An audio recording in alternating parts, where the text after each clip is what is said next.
Hello everyone, welcome to the today's session on chess, psychology and emotions. We have a special speaker today for the session, and I hope some more participants will be joining us soon. And I just want to first let the participants know we are recording the session because some of the interested participants couldn't make it to the session. So we are giving them the recording. So just letting you know that the session is being recorded. And so first I'll introduce the speaker for today's session. It's Nolan Hendrickson. I know Nolan for close to 8 years now. And Nolan is a national master in chess, which is around 2200 plus FIDE rating, around 2300, somewhere around 2300 USCF rating. He's also a national certified counselor, and he did this master's in clinical mental health counseling from the famous Adler University in Chicago. So I thought it would be a great fit for the topic because things have been very stressful for a lot of us this year, and in general chess is a very stressful game. I think we all know that how stressful it is. So I thought we'll invite Nolan to give a talk related to chess, how you can use chess, chess psychology to get better as a player, and also if any of the parents are logged in today, how you can help your kid also perform better as a chess player, and how to handle the stress that is associated with playing chess. So that's basically the idea. So thanks, Nolan, for accepting the invite and joining the Academy session today. Thanks a lot. Yeah, it's good to be here. Thanks, Priya. So I will start off by sharing my screen. Basically, I had a little PowerPoint together for us, and then I'm hoping also to leave some time for a question and answer at the end. So if you do have any questions along the way, you can just jot it down or put it in the chat box, and we can get around to it afterwards. And so I'm hoping that this talk will give a little bit of something for everybody. We have chess players, students. I have some information for parents, even a little bit of information for coaches, all of the above, and hopefully you'll see that it all connects. And I'm going to use my experience of playing chess and studying psychology, my two loves, and just give you a little bit of wisdom of the things that I think are really important to know. And yeah, I've been playing chess for a long time, definitely not as long as Priya though. I started when I was 13 years old, and I got good pretty quickly because I loved the game. And I studied it because chess is an incredibly fun game. And without any outside influence, I actually became a national master at the age of 17.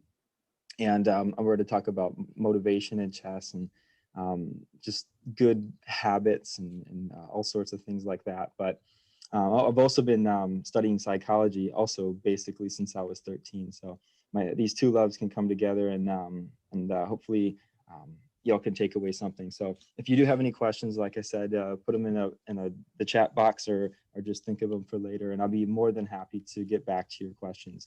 And or if you ever think of any other questions after the session, or if you're watching this recording and you still had a question for me, feel free to message Priyadharshan, and hopefully he can help you out and relay those questions back to me. So, all right, I'm going to share my screen. Did anybody have any initial questions or thoughts?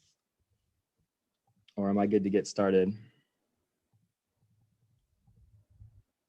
So if anyone wants to ask, you can unmute yourself at any point in time. I've just left the unmute option open.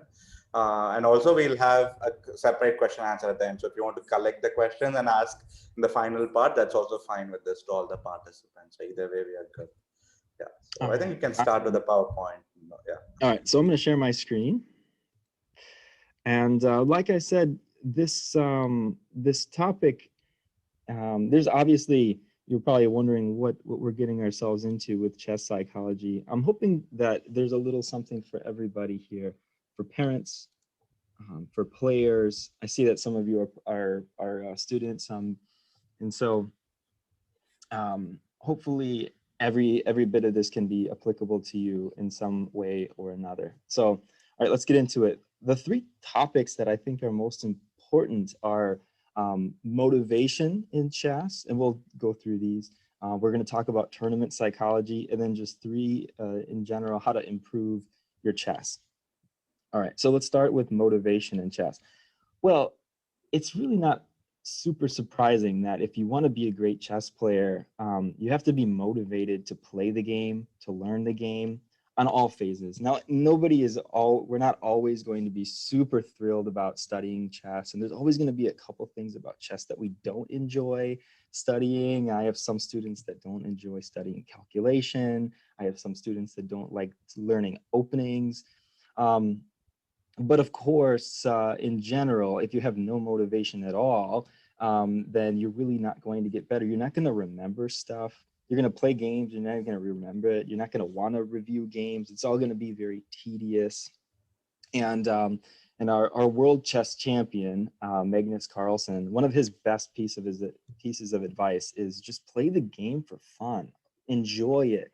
Don't even necessarily go to the tournaments trying to win every game. If you're playing chess because you want to win, then I would say I like your fighting spirit, but we could also try to win at other things too, right? So chess should be for the love of the game, and think of it like an art that we're just trying to get better and study and if those things so basically if you have that motivation, you will get better. Now, but there's a lot of things that can get in the way of motivation. See, there's a whole bunch of things that we might not expect. And basically, we want to deal with those or make sure we're dealing with those first, because otherwise, everything else is going to be difficult to get better or want to even stay interested in chess. So I'm going to start off with a little bit of information for like parents, also people who are maybe newer to the game. And so I have that chess is naturally a fun game. Most people would agree to that. Hopefully everybody here can agree that chess is a fun game. Chess players will naturally enjoy studying and playing on their own. But I have seen way more than you would expect. People grow to dislike chess and or get frustrated with chess, or maybe they're playing a lot of tournaments and they're not seeing the results that they wanted and they start to bail out of chess. And I'm thinking, well, why is that? I mean, chess should be fun. We should play for fun. But I've noticed that sometimes the competitive drive in us can turn us away from the game. And also, sometimes when people push us to play when we're not interested in playing for any particular reason, if our parents, for instance, are wanting us to play in tournaments, but actually we want to go to a birthday party, that can actually turn us away from the game sometimes. Basically, let's say you're a parent and your child is kind of interested in chess. They're new to the game and they like it. They like to play sometimes, but not always. You got to be very careful, pushing them into tournaments, making them play if they're not super interested, because they can kind of almost like rebel against it and then lose interest completely. I've seen that happen so much that I wanted to put it as a specific warning. Another tip for parents, which comes from the research of Harry Harlow from Wisconsin, here where I live in the United States, which is Harry Harlow did some cool research. Long story short, chess is a intrinsically motivating game that we play it because we like it. It's fun. But when you start adding external rewards to chess, our brain gets confused and then we can start to lose interest. What does that mean? Well, let's say I just love playing chess. Nobody told me to play. Then all of a sudden, somebody comes around and gives me $100 every time I win a game. Well, now it feels like a job. Now it feels like, or maybe it can even start to feel like a chore. Or do you have to do this? Anytime you have to do something, we kind of stop liking it. And it reminds me of math. When I was younger, I kind of liked math, but the fact that I had to do it and people told me to do it and made me take tests, I kind of learned to dislike it. Maybe that would have been different had I just not been pushed.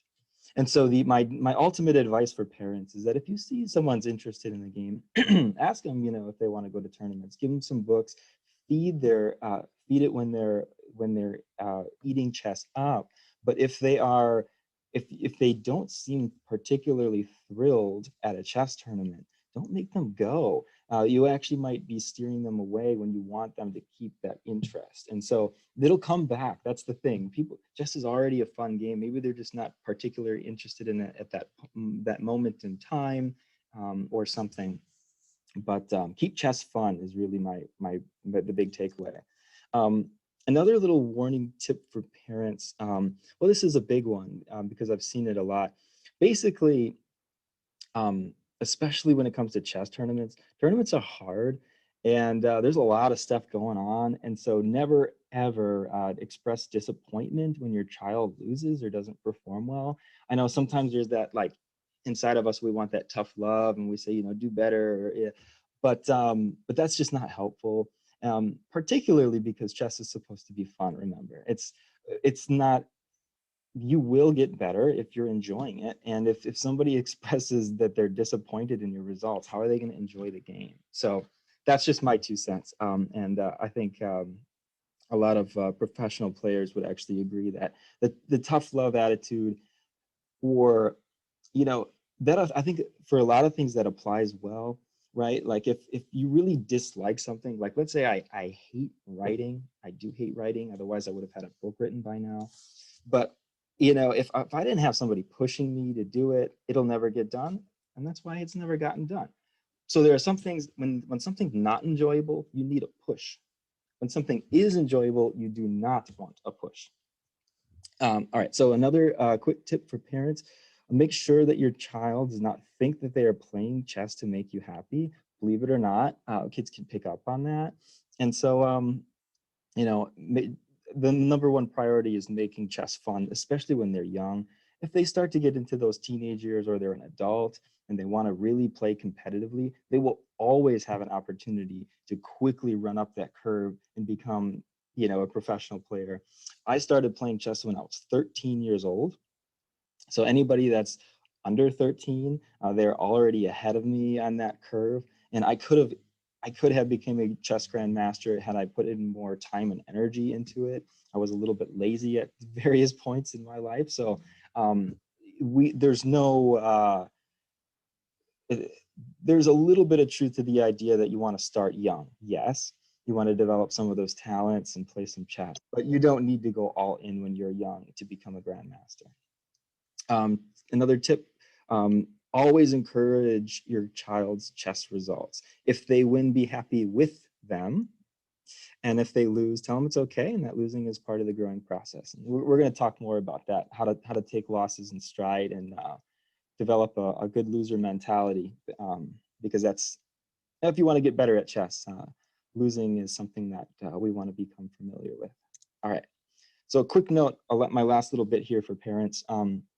And also coaches, by the way, and maybe even yourself if you're a player, and how to encourage yourself.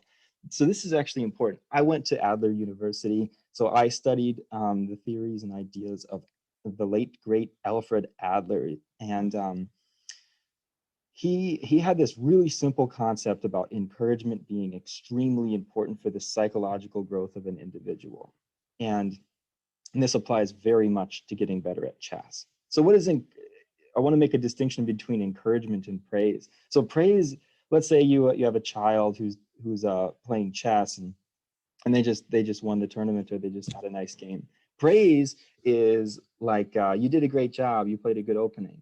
And encouragement is it's broader than that. It's like, wow, if you keep playing like this, you're going to be a master someday. And there's a belief to it. And if it comes in the words of a coach or an adult, they might really believe that.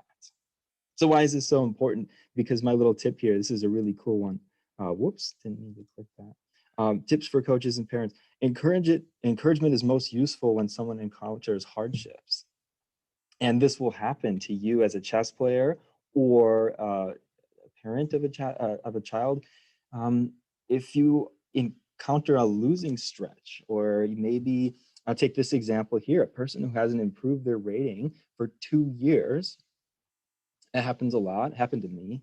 I felt really discouraged when I was 1900. I thought I was going to be 1900 forever. I was stuck.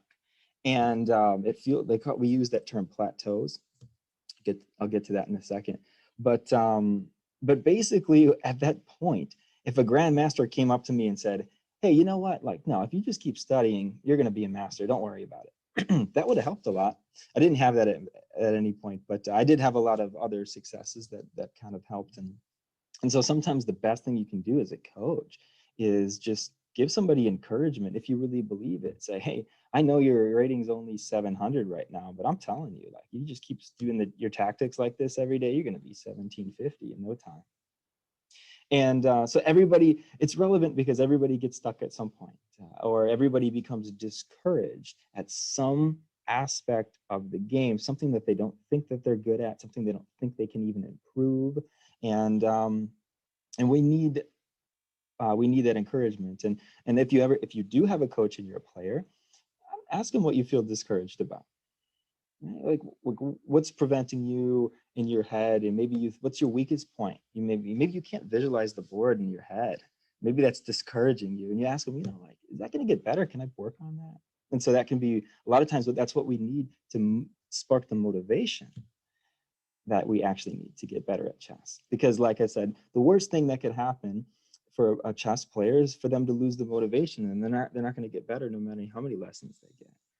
And so a lot of times we got to figure out where we've been discouraged, and then and fix that. All right. Let's move into tournament psychology. This is the aspect that should be a little bit more relevant for players specifically. All right. Obviously, if you have played in chess tournaments before, you know they're filled with all sorts of emotions: excitement, fear, sadness, anger, and tiredness and fatigue. And I could go on and on. There's a lot going on. And so I wanted to give you the most important aspects of tournament psychology the way that I see it. Probably the thing to know, I'm biased because I studied emotions my whole life. I'm trying to write a book on emotions. And I can tell you for sure that if we're feeling any emotion at the chessboard or during the chess tournament, it's affecting us in some way. And in particular, we're more likely to make mistakes when we're feeling an emotion, any emotion. Okay, that's excitement, fear, like anxiety, what's sad. And that could be because of the tournament, but it could also be from something outside the tournament too. And so let's take it one thing at a time. So it's pretty normal to be anxious before and even during a tournament.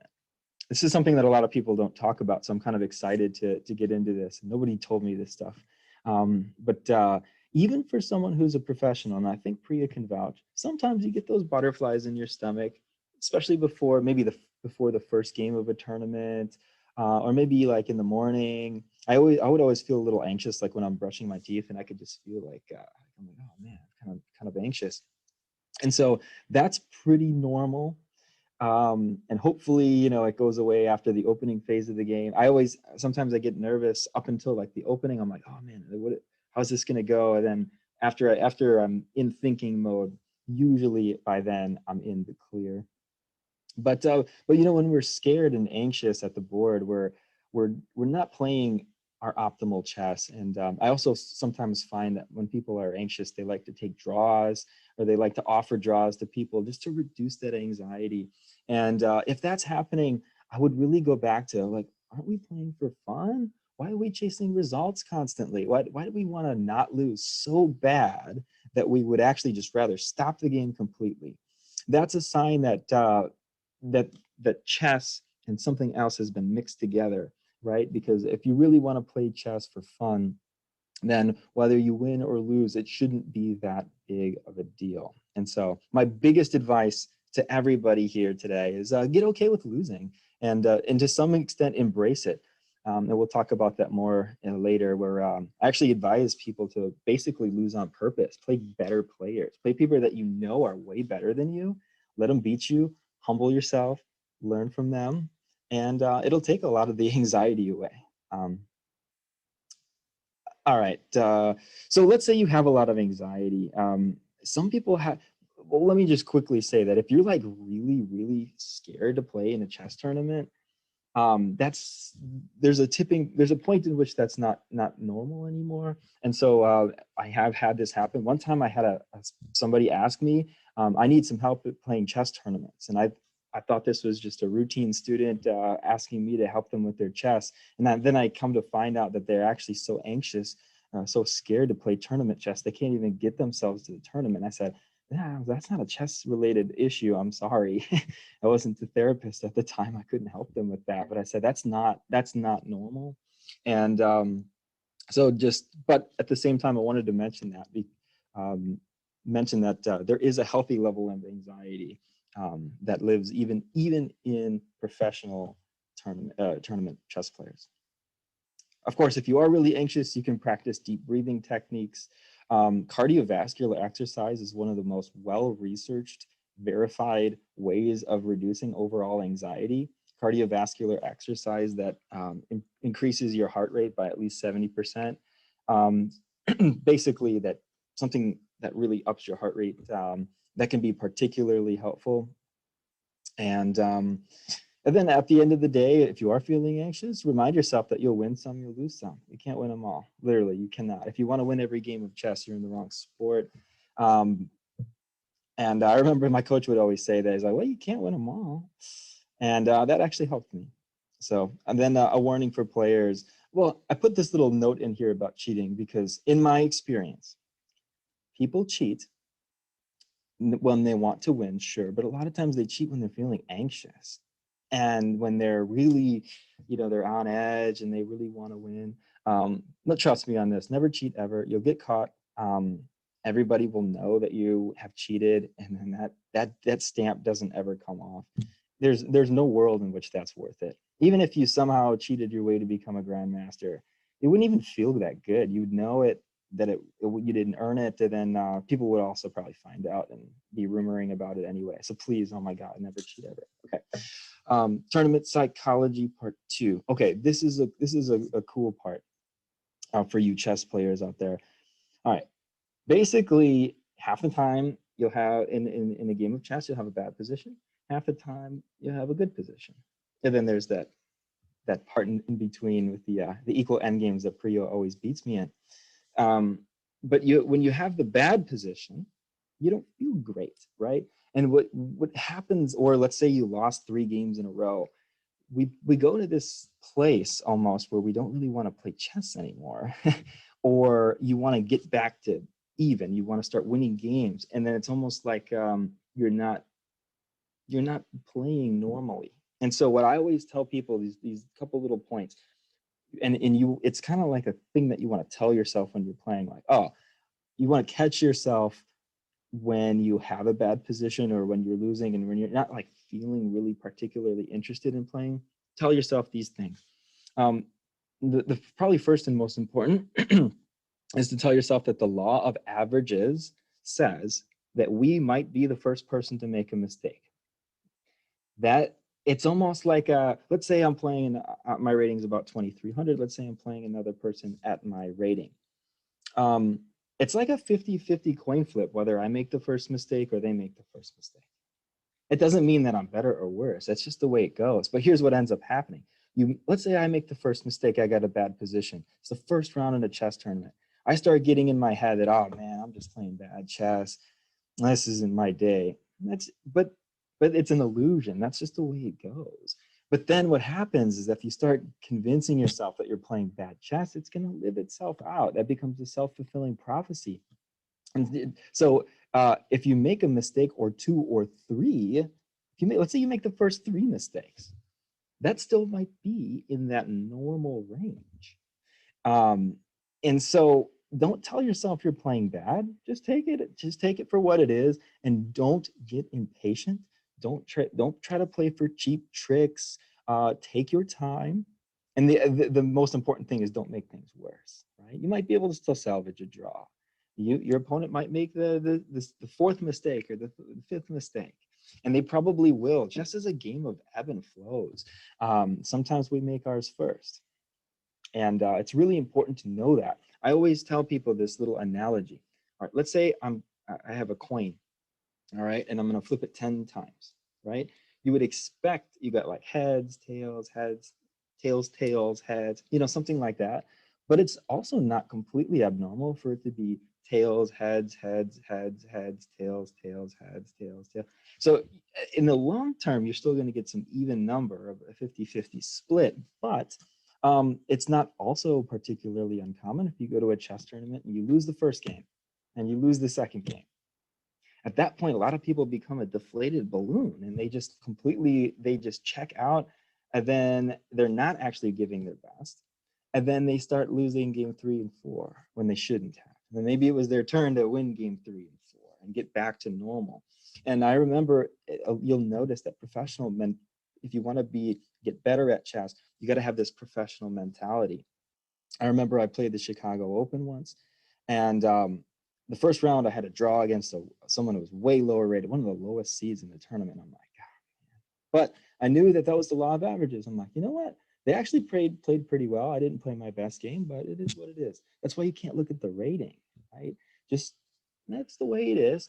And then the second round, I had another draw against a lower rated player, and but I didn't lose the faith. I literally thought I guess that's just the way that these coins are flipping today.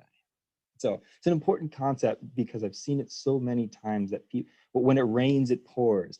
But if you just trust that that sometimes we're the first person to make a mistake and the game goes on. All right, so when we have a good position or we're winning a string of games, we get excited. And when we get excited, we play too fast. We have a tendency to miss our opponent's ideas and threats. We basically, when we're excited and winning, we are very prone to making careless mistakes. And so you got to like slow yourself down. What I do, I literally I kind of check in with myself. I'm like, wow, I'm really excited. And I would move faster than I normally would. And so that's the time to like literally just sit there. Maybe you take a couple of deep breaths and just kind of like manually slow yourself down. And there's this phenomenon in chess that happens that right after your opponent makes a mistake, then you make a mistake. And I think that happens because there's this ebb and flow where one person makes a bad move and then the other person gets excited and then they're careless and then they blunder right back. And so getting better at chess also incorporates this bit of psychology where we become kind of like more professional players and we don't let our emotions influence us over the board. Okay. So improving your chess, I want to help everybody develop this loser's mentality in a good way. So losing isn't bad; it's necessary. We play chess for fun, not to win. Of course, it's probably more fun when you win, but at the same time, it's also, if you really think about it, it can be a lot of fun to play great chess players, and as long as you're okay with losing. So humble yourself. Allow better players to teach you. So let me quickly go through my story in chess. So I started chess at 13. I just loved the game. I came through it on my own. I was playing online on Pogo for coins and stuff and Yahoo. And I was just playing online chess. And then I just started to really like the game. And then one of my first coaches was fantastic. His name was Robin Grachowski. Not a particularly amazing chess player, but a great coach, because he told me that, if you want to get better, play better players. Go put yourself in a competition where you couldn't possibly win. And I did that. I was playing GrandMasters way before I could even feasibly beat them. I remember I played in the Chicago Open once, and in my particular section, there was only 10 players. There's 8 GrandMasters, 1 expert, and then me. I was like 1,800 at the time. And so I lost. And then I got a bye because I was, but I was okay with it. It was just part of the learning process. And then I analyzed those games with my coaches. And so what happens is that when you're humble and you allow other players to teach you, I would go to the chess club, my local chess club, and I would play when I was a beginner, I would play the the 1800 at the club, the big shot at the club, the 1800, and I would lose. And then instead of being a poor sport, I was a really good sport. And then when you are a good sport, they'll teach you. They'll happily teach you about where you went wrong, what you could have did better. So when the irony is that when you lose with dignity, people like that, and then people will help you. So another tip for players, um, yeah, basically the easiest way to get better at chess is to lose games, figure out what you're doing wrong, and get better. And so if you want to win every game of chess, how are you going to get better? Like where's the growth? So purposely play better players.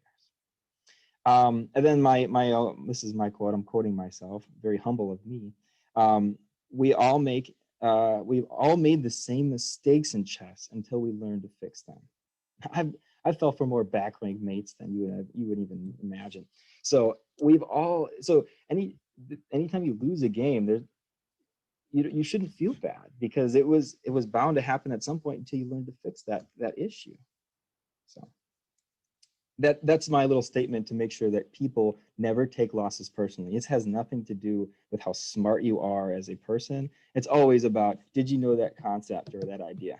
If not, that's all right. All right. Improving your chess. So this is also very useful for both for players, parents, and coaches. Good chess means good habits. This is something that is really ignored in chess literature. One thing that chess books do awesome, like chess books and even chess coaches do a great job of, is teaching knowledge about chess. To me, there's knowledge and then there's habits. You can have all the knowledge in the world, but if you have bad habits, it's not going to work for you over the board. So what are these good habits? Well, I have 3 of them here. One good habit is always, and by always, I mean like 100% of the time, every single move. Always consider what your opponent wants to do. I remember one of my coaches in my later part of my chess career was Alexander Golden. And he would tell me 110% of the time, ask yourself what your opponent wants to do, just in case you forget 10% of the time. That really stuck with me. He really believed it, and I was not doing that, and I would blunder. Another thing is always means every single move, 100% of the time. Always think about what your opponent's follow-up would be. So that means you never play a move if you don't have some sort of expected response, if you're not checking to see what your opponent could do, especially those forcing moves, checks, captures, tempo moves. Always consider options and making decisions. That's the basic stuff. Like when you see a good move, look for a better one. That's one of the most textbook errors that we make in decision making. Or the opposite to that is when maybe you have a bad position and there's all these bad moves, and then maybe we rule out, we accidentally rule out the best move because it looked bad. Oh, that loses a pawn. I'm not going to do that. I'm going to do this instead. Oh, got checkmated. Should have did that other one, I guess. See, that's good habits. And good habits is just making decisions, logical, sound decisions, and always considering options. You're playing chess wrong if there was only one option that you considered. So why is this all relevant? Well, one of my tips for players is don't play too much blitz chess or speed chess. Or things like bug house, I guess, or that's what we call it here in the States. Basically, blitz chess is fun, but it can lead to bad habits. I would know because I have one student who has, I would say, I was looking at their chess.com profile. They got about 40,000 games under their belt, but yet they haven't gotten better in years before working with me. So they played all this chess. But the problem is that not only will playing a lot of blitz probably not really make you a whole lot better, the other problem is that it actually could make you worse, not worse, but it could make it so that you develop bad habits that later cause issues. What are those issues? These good habits right here. Blitz chess kind of works against some of these good habits, because when we're playing blitz chess, we don't really have time to consider our options and always think about what our opponents follow us. It's more of an intuitive feel. So, maybe, for a professional player, blitz isn't going to do much harm because their habits are already set in stone. But when you're kind of newer to the game, I would caution playing too much blitz. That's just my thoughts. When I was getting better, I played almost no blitz at all. And but then later in life, I enjoyed it, and it didn't really harm my chess. I got a couple comments coming in here. I can't see them right now. Well, I'm almost done, so we'll get. Actually, I think I am done. Yeah, the last thing I wanted to say is about this idea of the plateau in chess. Kind of going back to this idea here when I was talking about encouragement, and I had this example of the chess player who didn't improve their rating in 2 years. That's very common, and the way that improvement works in chess, everybody needs to know this, is that there's this thing called the plateau. Okay, everybody will stop somewhere. The rating will go up, and then they'll plateau, they'll flat line for a while. Sometimes that while is a long while, but it shouldn't be forever. It may be a year or two. It kind of depends on how much you're studying. If you're not studying at all, expect it to just stay the same, right? But if you are studying, sometimes it will still stay the same, because progress in chess isn't a straight line. It never is. Look at my rating history, look at Priya, everybody's rating history. Sure, it'll go up for a while, then it'll flat line somewhere. And then it'll go up, but usually what it does is it goes flatline and then up. Rarely does it go down and then plateau. Like, it can go down if you're not studying, of course, or you're playing and you shouldn't be or something, but usually it just goes like this. And like I said, I got stuck at 1900. I thought I was going to be there forever. And, but I didn't. I actually kind of peaked up. And so that's the way it works. Sometimes you'll get stuck, and then maybe you'll actually peak up a little bit, maybe even 100 points or 50, who knows how much. But so just, it's helpful to know that that's to be expected. And so so basically what you need to do as a chess player is just study the game, particularly the things that are most difficult for you. And I also soul search a little bit. What aspects of the game do you not like? Because we're going to study what we like, of course. I love studying calculation. I studied it a lot. I never liked positional chess and endgames, and go figure, those are my weak spots.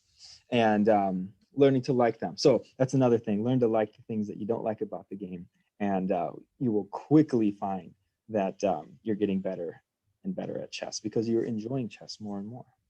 So that's my little my quick PowerPoint. I'm more than happy to answer any questions that anybody has, or anybody, if they have any just general questions about how to improve at chess, things that are difficult for them over the board, questions about anything. Doesn't even necessarily have to be something that we talked about. It could just be just a general psychology question, a general chess question. Everything's connected. So if anybody has anything, please let me know. And I'm checking my chat. So yeah, so if any of the participants have a question, you can unmute yourself and ask the question. And in the meantime, I just wanted to add a few points to what just Nolan said. One of it is he said about the plateau. Like a personal example that I would give is I plateaued in 2400 FIDE rating for 7 years. But those 7 years I was working hard on chess. I was in 2400 to 2460 for 7 years, and every day you'd expect me to be putting 4-5 hours of chess study time, serious, and I was still on the same range. And then all of a sudden, like on the 8th year, I went up to 2500. And another important thing from having known Nolan for a long time, one thing he told me, like when I was trying to become a chess grandmaster, is that you need to, like, you play very well when you play on summer, which is when there's no school, like no university, and you don't play as well when you are like balancing multiple things.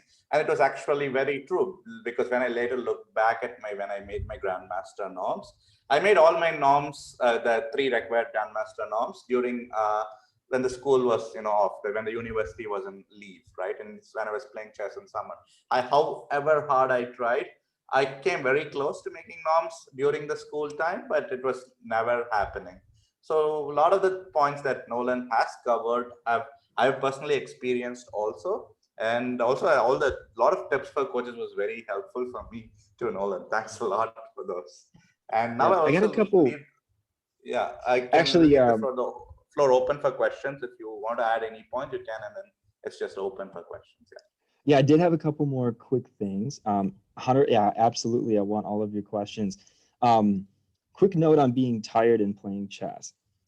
Nobody plays their best chess when they're tired, no matter what they say. Just because you can win a tournament when you're tired doesn't necessarily mean that that you were playing your best chess. And so this is important, especially for anybody that's in school, kids, or anybody that's working.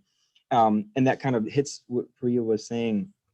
Basically, when you study the game, nothing that you study is wasted. It will eventually turn into rating points at some point down the road. But it might not work. It might not uh, develop into anything right away when you're very busy in your life or you have other stuff going on. It can be hard for you kind of just, to get all of that, to be firing on all cylinders. And so I noticed that basically right when Priyadharshan graduated, he just started getting his GrandMaster norms. And I knew that he was better than his rating way long ago. And basically when he first came to the United States, I had these thoughts. I'm like, wow, I'm rather overrated, or he's underrated because he's way better than me. And it turned out to be that I wasn't underrated, or I wasn't overrated. Priya was underrated, and it just took a while for that to end up blossoming. And that just happens. A lot of times we are underrated, and or we've been studying, we're kind of bundling up, and then eventually we'll kind of break through. But parents especially should really understand that that when someone's let's say someone's working with the coach for a while, but if they're always in school and if they're trying to play chess on the weekend after a week of school, they're already tired. And so it will be very difficult to see all of that, just kind of all those results turn out. And then the other thing I've noticed, I'll just quickly mention, is there's something about some children are able to get really good at chess and to just kind of have their ratings just skyrocket. But some people, when it happens when they like hit 13 years old and their brain starts to mature, and they kind of then all of that knowledge that they had, it just kind of works itself out. And I think part of that's because of habits. When you're older, you're able to slow down, you're able to actually enjoy the game more. And sometimes when we're really young, those habits just don't come together. So that's another thing. So like if you're a parent thinking like, oh, how come my child isn't getting better? Well, sometimes it's like, sometimes it's just not converting to rating points yet. And then maybe you'll see it happen at some point, especially when you become older. All right, looks like we have a question. I see your Anubhav, you hand. can unmute. Yeah. Yeah, hi Priyadharshan, hi Nolan. Um, Hello. yeah, I'm Anubhav. I've been in love with chess since I was, I think, 14, and quite ironic that I first learned the Indian style of chess. Like there were some different rules, uh, pawns move one and no castling and all those. And when I went to college, then I actually learned the international rules like NPASA and all those. So I was actually frustrated. Like, why? I mean, first of all, I was frustrated with the new rules. So it happens like when you told about frustration, right? So frustration also, I think, uh,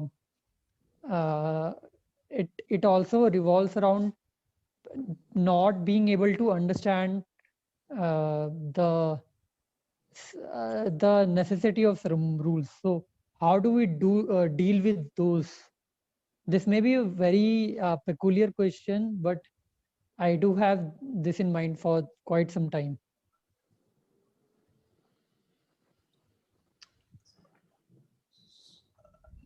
So should I Nolan, repeat? Nolan, did you get the question? Um, if I'm understanding you correctly, it sounds like you were frustrated by the rule changes and that's kind of throwing you off your Right. rhythm. Has that influenced your motivation to play? No, no, no. I find chess to be absolutely beautiful. Even I would say meditative. Like it gives me so much happiness. Mhm.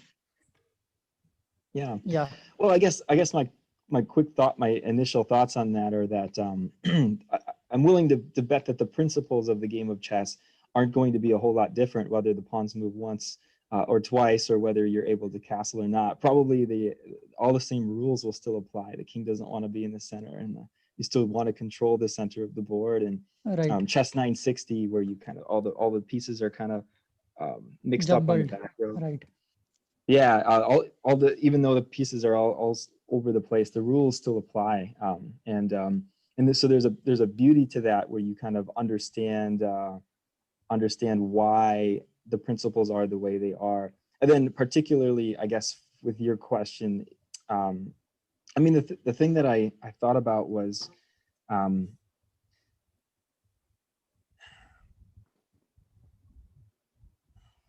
let me just try to gather my thoughts again here. I had something and I lost it. Yeah, yeah. Take your time.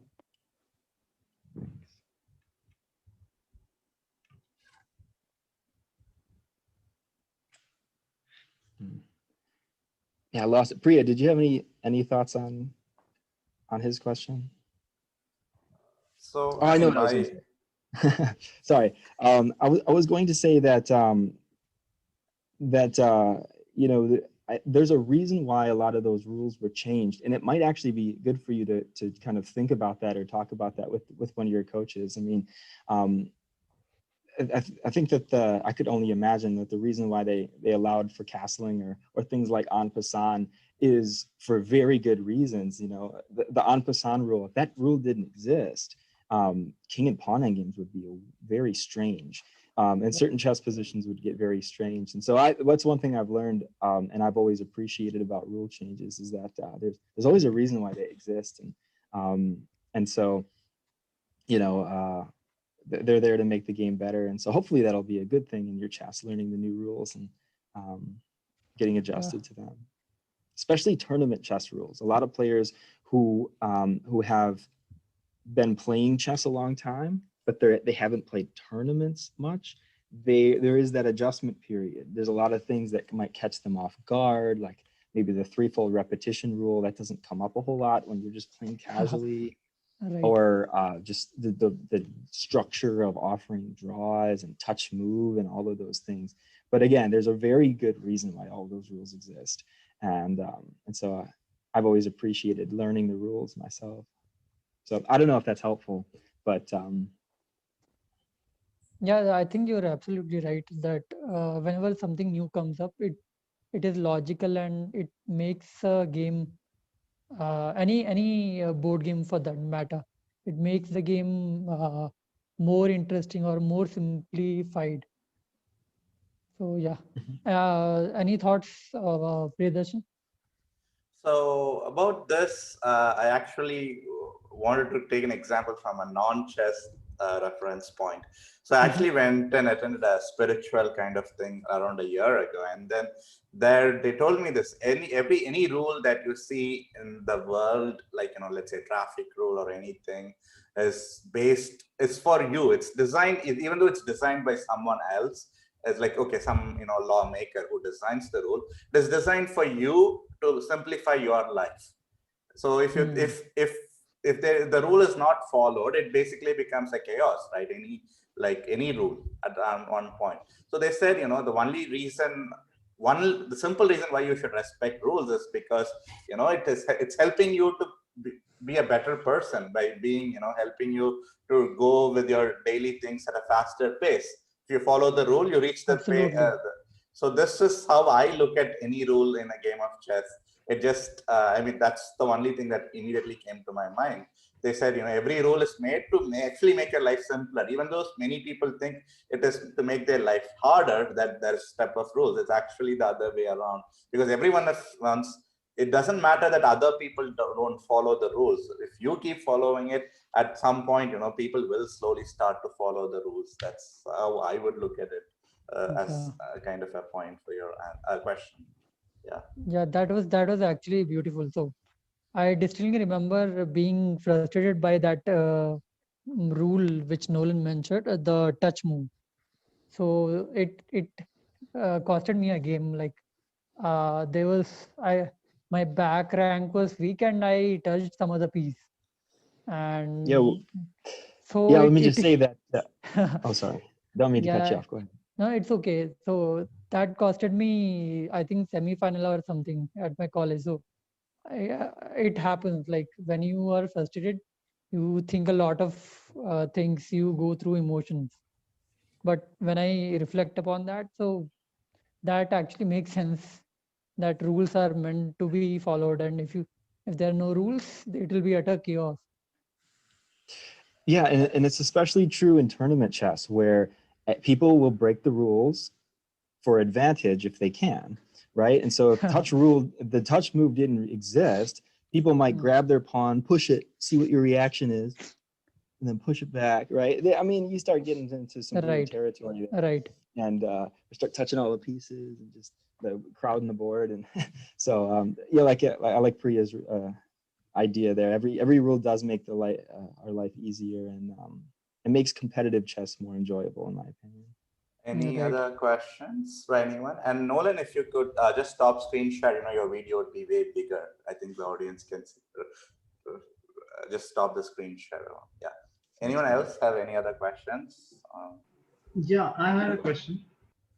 Yeah, Uh, Logan, thank yeah, Nolan, thank you so much for the session and taking our time to talk to us. I can relate a lot with the story of wanting to play better players so that you can learn from them. But when you are playing better players, uh, it's almost natural to be cautious about the game and how they're going to play. So, do you have any advice on how to not be overly cautious and still be able to play your game when playing someone who's far stronger than you? Yeah, I do actually. Two things come to mind. One is not directly related to the question, and one is another thing. Another thing that's great about playing better players is that you pick up on their habits. There's this idea in chess where you play up to your competition. I noticed that. I think it's true with a lot of things.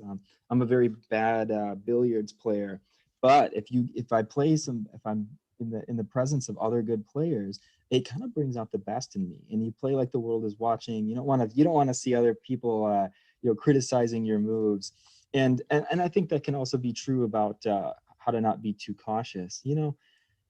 Don't worry about making mistakes.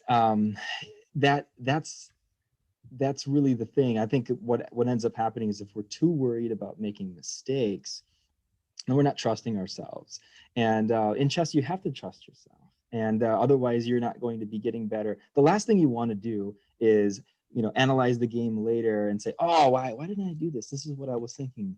This is what I wanted to do." No, that you're never going to get better if you're playing really cautious anyway. So it's all about just trusting yourself, enjoying the process, not worried about making mistakes and losing. If we are really cautious, then I'm guessing you're also very worried about losing. And so we kind of just go headlong, and I trust me, I did that way too much. And everybody goes through this phase where they like launch a kingside attack, and it was really bad. It just wasn't appropriate, or they're playing a better player and they sacrifice a couple pawns and they thought it was good in their head at the time, and then it ends up being a disaster. That's all part of the learning process. So you just trust yourself, and because you don't want to have those regrets, and a lot of times, we develop an intuition for a reason, and a lot of times our intuition can lead us into the right direction. And that happens a lot, where maybe a chess master will offer you a draw. Maybe that's something that happens at everybody's career, where a better player offers you a draw, and then we're so tempted to take it. Why are we so tempted to take a draw? I mean, I you know I guess it's an achievement, so that's good. I'm not saying don't take those draws, but a lot of times we take those draws when we're playing scared, and we're kind of we're like, we're almost too anxious or too excited to play chess at that point to enjoy the game. And so, and then, so that's my little bit of advice. And I'll also say this: if a grandmaster or a chess master offers you a draw, get very suspicious. there's a reason why they're offering that draw. They've evaluated that their chances are so low that they're hoping that you take it. So otherwise they would be trying to do some sort of other stuff, or keep the game going and hope that you can't checkmate them. But always get very suspicious. And I've done that myself. Maybe not super proud of it, but I've offered draws when I thought, man, they really shouldn't be taking this draw, but I'll offer it anyway. Then they say yes. I'm like, all right. Or I've had people offer me draws when they're so winning that I didn't even have a chance. The chance was gone. The best I could do was draw.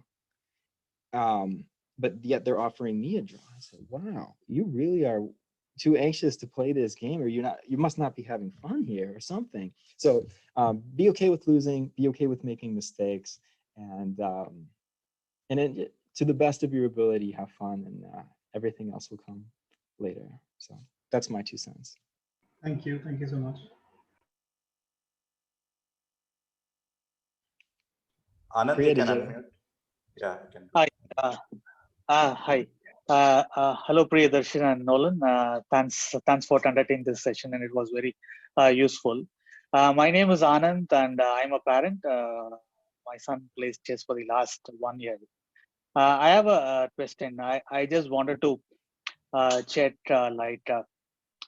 sometimes my son will be a little lazy and he doesn't learn or something on chess on a daily basis. So during that time, should I push him to do that, or on his own interest it should come? That's a great question, and that's the old catch-22. That's the $1 million question. Let me quickly ask you, how old is your son again? He's 8 years. 8 years old. So that's pretty young. That's pretty young. And he's been playing chess for about a year. So Yeah, of course. my general rule of thumb is don't push them, because honestly, the worst thing that could happen is that they lose interest in chess completely. And the last thing we want to do is make chess feel like a chore, because chess is intrinsically fun, right? And so my advice for you is to kind of baby step in. If you want to start getting him to do more puzzles and stuff, maybe there's a way to do something that he enjoys a little bit more. Maybe he likes watching videos, or maybe he likes playing chess. The more that he can enjoy chess, the more he's going to want to study at some point. He's going to enjoy it. 8 years old is a little young for someone to want to grab a book, right? Their attention capacity might not be fully there yet, but they may enjoy watching a video. They might enjoy kind of playing chess with other kids or something like that. So the number one advice will always be keep chess fun and make it feel as least of a chore as possible. And if they gravitate towards some of it, you can kind of always once in a while, give them some homework, or give them a book, or and see how that goes. And but ultimately, what you want is them to be the ones asking you for stuff. And it can be tough, but especially when somebody's in the beginning stages of their chess life, you don't want to push too hard. You want it to grow slowly until eventually it'll just kind of grow. And then next thing you know, by the time they're 10, they're going to be reading and watching all sorts of stuff and just loving the game. But so that's my general advice. Yeah, don't push too hard, and maybe every once in a while you can kind of try a little bit and see where it goes. And that also goes for getting kids into chess tournaments. Just in my experience, the longer, sometimes kids don't want to play chess in tournaments. Maybe they're not ready for that, or maybe that doesn't sound like a whole lot of fun to them at the time. And I definitely would say if that doesn't sound like something that they want to do right now, then ease up on that a little bit. but at the same time, it's a catch-22 because they have to get better. They have to play chess to get better. And so ultimately, you want to be asking them, like, do you want to play? And maybe if it comes out of their mouth, like, yeah, sure, like, then it feels different in their head than when you have to do this at this specific time, at this day. Sometimes giving them just a little bit of choice can be really good as well. If you want them to play tournaments, if you want them to study homework, you can say, okay, well, when do you want to do it?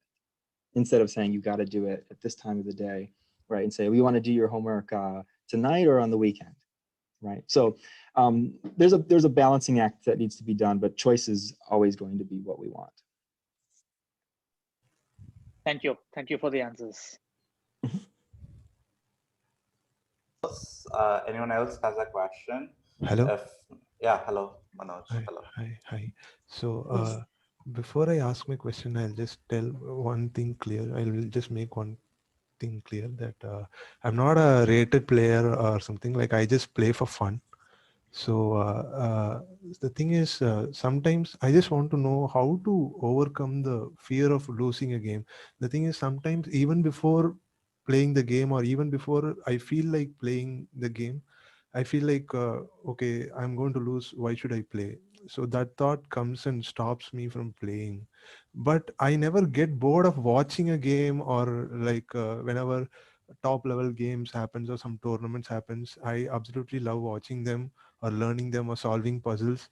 But when it comes to playing the games, like, I have this fear inside me, like I'm going to lose, or like how to overcome that, or like what should I do in such situations? Thank you for your question. Yeah, so you're in a unique spot because you've never played competitively before, and so it definitely feels like losing isn't new to you, or isn't as familiar to you in the competitive sense. And I remember I was very nervous to play my first tournament. Like I said, I started playing chess when I was 13, and my first rated tournament, I was very nervous. And of course, you don't want to lose, right? But at the same time, expect to lose. And it sounds like you say, well, I'm going to lose anyway. Well, yeah, but the mindset is to play some nice games, and maybe to meet some people, get into the chess culture. There's something to be said about that as well. And watching it, you can watch it from afar on your YouTube screen, and you can also go to the tournament and watch it live and be a part of that process as well. How to get over the anxiety? Well, it's my best advice is try it once. It'll probably be anxiety provoking the first time or tournament or two, but it will go away for sure. If it doesn't, then maybe you would have been anxious doing anything. But in general, it's normal to have that pre-tournament anxiety, especially before you play. And yeah, when it's especially when we're kind of new to the scene, we don't want to make an embarrassing mistake or something. But at the same time, we're expected to. The first tournament that I played in, man, I blundered my queen. I lost all 6 of my first games. I played a tournament. It was 6 rounds. I lost every game. And then in the next tournament, I think I lost the first 2. So yeah, it's kind of embarrassing, but at the same time, like, just playing in your first tournament is a huge success. Everything is new, everything is different. It's a very heightened atmosphere. So it's a little bit like ripping off a Band-Aid almost. So I'll just say that it gets easier and easier the more you do it. So not sure if that's helpful, but it's my 2 cents. Okay, so one more, like, a quick follow-up on what you said. Yeah, that was helpful, but the thing is, it's not that whenever I play, I lose all my games. It's like a 50-50 situation, which is normal. But even that 50%, I feel like I shouldn't be doing, because the thing is, I watch a lot of games, and I try to follow all the top level games, or even some chess coaching manuals, whatever material that is available online on YouTube or whatever, learn openings, solve puzzles, all those things. But personally, what I feel is, in theory, I know something, but I'm not able to execute the same over the board. Like, I know it's a mistake. When I make a blunder, I know that is a blunder. But how to avoid that, or how to not do that over the board when you're playing the game? Yeah. Ultimately, that is kind of a chess related question, and like that's something that what coaches will work on with you. But let me say this, there's always going to be the knowledge and the habits. And the more that you play tournaments, those habits will come. It's very, that happened to me for a long time. I had all this knowledge, and that the exact same thing happened to me. The first tournament that I played in, I was pretty devastated. I lost all 6 games, and I knew my stuff. I mean, I knew my King's Indian attacks, and I was playing people who probably didn't know much at all. That's the irony, good habits and having a lot of tournaments under your belt, that counts for something. Habits count for something, and so does knowledge. So it sounds like you're in that working phase where the more, when you play in a competitive atmosphere, you will learn how to not blunder, how to think about how to use your time better, and playing better players will teach you that too. And getting that tournament firsthand experience. Maybe you play a game against better players, right? If you're playing the 50-50 split, then that means maybe you're playing people in your same rating category, but maybe, go to the local club and play some really good players and just kind of absorb it. And, then we can talk, then we can learn about, the psychology of how blunders happen. And part of that's not thinking about what your opponent wants to do. Maybe your opponent had a threat and you didn't see it. Maybe you made a move and that changed something and you didn't see it. Those are habits. And that's part of being a diligent tournament player. And so we can have all the knowledge in the world, but still there's always going to be, it's always going to lag behind. And it sounds like you're lagging behind a lot because you haven't played tournaments yet, but yet you've been watching professional chess. There are people who play tournaments and have never watched professional chess. So you're in that catch up phase. And so trust me, it's normal for the results to not be there right away. And it'll take some number of tournaments for you to adjust to kind of get that rhythm, that tournament rhythm of how not to blunder. And playing better players will help with that. I hope that answered the question, Karthik. Sorry, Manoj. Sorry. And I just want to say a thing about Manoj. Manoj is actually a good friend of mine, and he's a leading stand-up comedian from India. So he's just like, he's a casual player. And yeah, okay, I have one question I wanted to ask, but if anyone else has a question, I think we'll keep this as the last question, and then after my question, we can wrap up. If anyone else has any new questions or follow-up questions, I hope. Okay, so I'll just ask my question then. So my question is basically, it's kind of like 2-part. One, before the start of the game, let's say 5 minutes before the game, what should generally players be doing to clear their head? And it's related to that. My second question is, sometimes a song gets stuck in your head, right? Like I think that's why I wanted to ask this question. Like something repetitive goes on your head when you're thinking about chess. I mean, you want to focus on the game, but something, a song or some comedy that you watch gets stuck. So, like, what do you do in these 2 cases? That's my last question for the day. Yeah, that's a cool question. It'll be different for everybody, but you're right. Like, we can get distracted from all sorts of stuff, like even life problems. Just like a song on the radio that came on, and one thing I always do, like I said, if you're having anxiety or something, you can always do some deep breathing. You can meditate. Everybody's a little different. You can listen to music at a low volume. I've done all of those things. One thing I like to do, it's almost like a chess mantra where you review the habits. I'm big on habits. I'm a habits guy. Some people before the tournament, they want to look at all the opening theory and say, okay, the Greco Gambit. That's okay. You could do that if you want to, but I like to. You can even do a couple tactics puzzles, just freshen up. Sharpen the sword a little bit. And one thing I always like to do is remind myself of all the bad habits that I've had in my life, the reasons why I've lost games. And you can even write put it on a piece of paper. Just don't bring it actually to the board. That would be cheating. But don't forget. Ask yourself what your opponent wants to do. Think about tempo moves. Look for forcing moves. and just, always make decisions, always consider options. And so that can really kind of get you into that, almost kind of motivate yourself, so kind of psych yourself up for the game.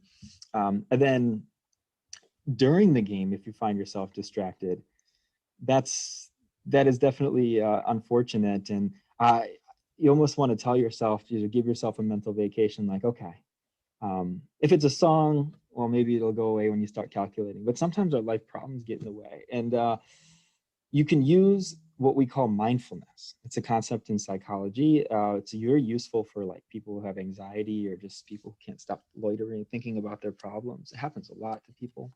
And what you can do is we can kind of manually choose to live in the moment, right? And it's kind of like a philosophy thing, but it's actually just becoming aware of your senses, saying, okay, I'm going to deal with my problems later, right? The only thing that is real right now is this game of chess, this game, and I'm going to do my best to enjoy the game, and just one move at a time, and really focus on the sensory experience. Get out of your head and into the world is what we say in mindfulness. And actually, it might be, the whole experience may be enjoyable. And you can use that same concept, not even at the chessboard, but like when you're driving and all these different life problems come into your head, focus on the moment. Focus on what it feels like, the steering wheel. Focus on what you're hearing in the actual world, as opposed to in your mental world. And it actually works. So give that one a try. Thanks a lot for the answer, Nolan, and thanks a lot for spending more than like 17 minutes with us, and really helpful, I My believe, pleasure. for all the audience. And yeah, I'm very happy that I actually managed to get your time and have the session put together. And if anybody is interested in the PowerPoint that I put together, I did email that to Priyadharshan, and I'm sure he would be happy to relay that to you if you were to email him.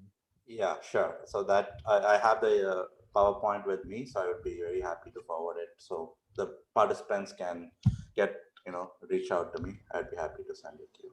So I hope everyone got some more information than what you started the session before the session. And thanks once again, Nolan. And I think we'll wrap up the session here. And bye-bye, everyone. Bye. Bye. Thanks, everyone. Bye. Thank you. Bye. Thank you so much.